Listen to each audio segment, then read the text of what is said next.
how does that one rank in the emotional world for you?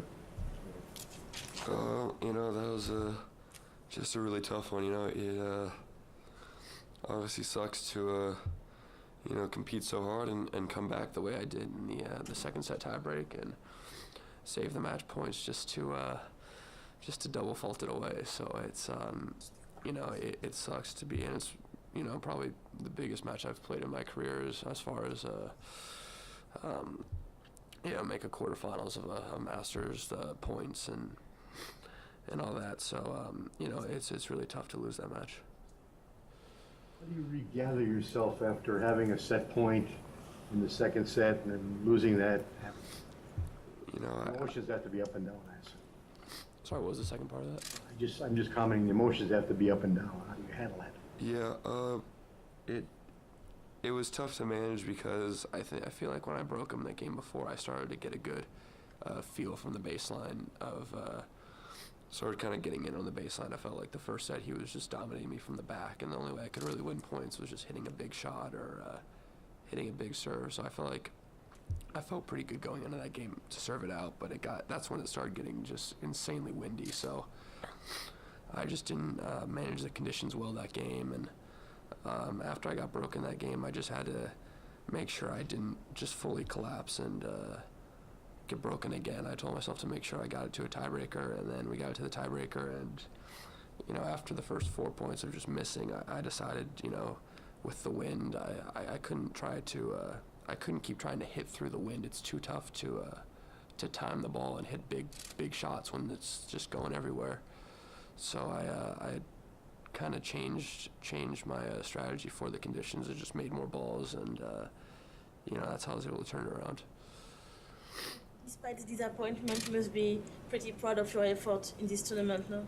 Yeah, it definitely hurts right now because I'm obviously thinking of how I could have gone farther and really how close I was to going further. It hurts even more knowing I had that lub 30 and the break point to go and serve for the match. So it stings a lot, but you do have to take away positives.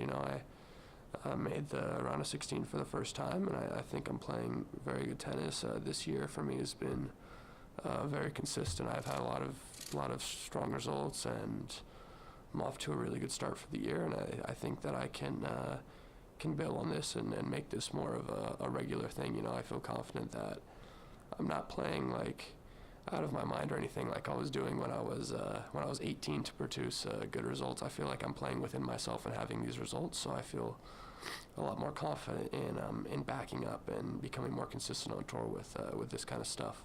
A lot more confident than I was doing it when I was younger. Are you trying to improve more technically or mentally? Do you think that the next step for you, is it more about improving your shots, improving your tennis, or more about becoming more consistent and more taking the opportunities that come to you?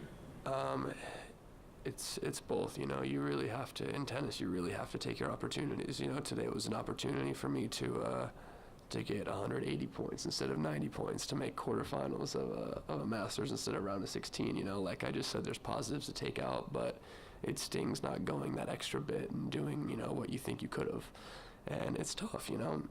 Every week everybody's a loser except one person. So I think moving forward, I'm looking to improve a lot of my shots. I think when you improve your shots, you get stronger mentally just because you have more confidence in what you're doing on the court, and you can hit certain shots in certain moments. So I think it's about getting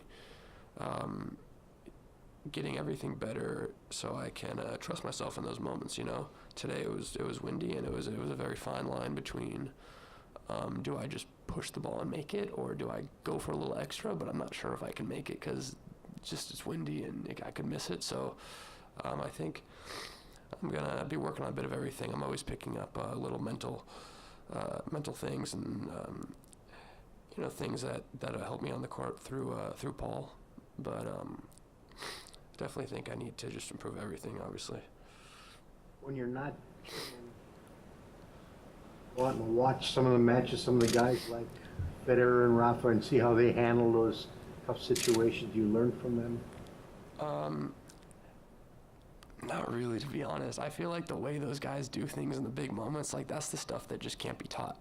And I feel like just being clutch in big moments and handling those big moments the best, just how they handle it, I just think that's something that can't really be taught, and I think that's what makes a lot of champions champions. And I think you can learn from how they, like how their body language is and how they approach situations, but the actually doing it, I just think it's something that, you know, it just can't be taught. And usually I feel pretty good as well in those moments where I can come up with something and play my best tennis when it matters most. So Alexander Zverev is said by many to be the leading prospect among the very young players. He loses a real tough 5-setter to Chung in Melbourne. Then Federer goes up to him and says, "Hey, relax, don't be so hard on yourself.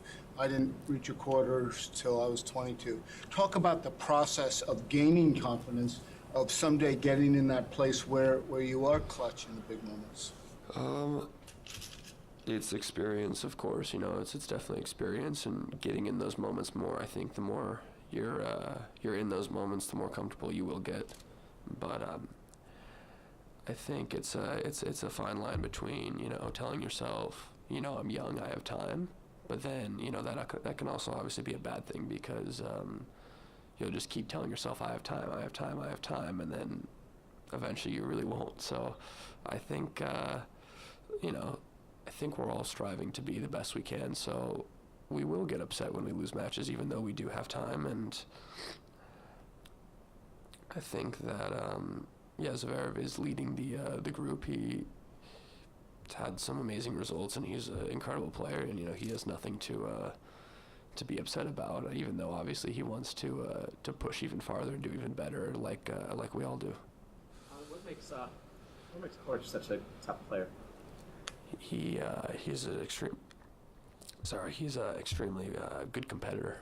You know, on the court, he fights harder than almost anybody, and he really doesn't give you anything on the court. He doesn't give you much. You know, you have to earn a lot of points. You don't get too many freebies. Today I got probably more than normal just because of how windy it was on the court. You know, it was tough to make balls, but you know, he really just doesn't give you anything, and he fights for every point. Another young player, American, is Francis. You have almost exactly the same ranking. Could you just talk a minute about his game? What makes him tough and unique? I mean, what makes him unique is his personality, of course. He's a really electric guy. You know, you always know when he's in the room, because he's just laughing and talking, cracking jokes with everybody. So I think that's what makes him so unique. But you know, on the court, he's got a dangerous game. You know, he can do a bit of everything. He's fast, he's aggressive, he has a big forehand, good serve. He's got everything. So it's exciting to see that. I guess him and I are moving up the rankings and doing well. So I think that's definitely something we'll see a lot between me and Francis competing against each other. Even though I guess you'd call it rivalry, but I don't really think so, because we're good friends. Thank you.